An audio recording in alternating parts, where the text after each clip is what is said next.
Tiga kecamatan di Kota Palembang saat ini diketahui kembali berada dalam zona merah penyebaran COVID, yakni Bukit Kecil, Ilir Timur 2, Ilir Timur 3. Kondisi ini membuat pemerintah Kota Palembang melalui Satgas Penanganan COVID bekerja keras menekan angka penyebaran COVID.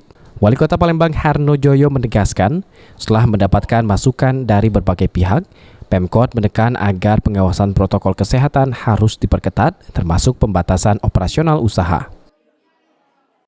Pedoman bagi Kota Palembang untuk menyampaikan kepada masyarakat penerapan protokol kesehatan.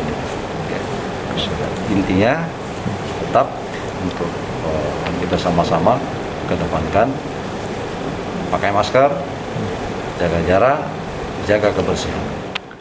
Selain memperketat protokol kesehatan, petugas juga aktif memberikan sosialisasi kepada masyarakat di posko PPKM hingga di tingkat kelurahan dengan melibatkan petugas puskesmas, babin, dan tokoh masyarakat untuk men-tracing warga yang terpapar COVID.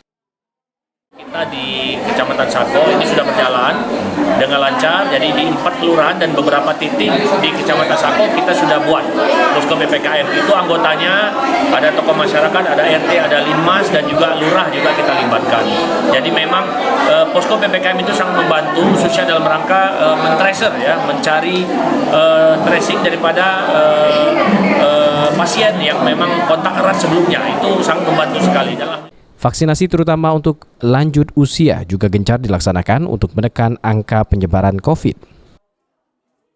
Untuk membantu pihak dinas kesehatan, pihak puskesmas maupun kecamatan membantu proses percepatan vaksinasi warga.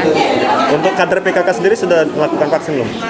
Kader PKK itu mungkin baru 50%, karena kemarin itu kan di atas 60. Sekarang sudah perluasan di atas 50, jadi kita akan data kembali yang di atas 50 kader-kader kita yang sudah bisa mendapatkan vaksin.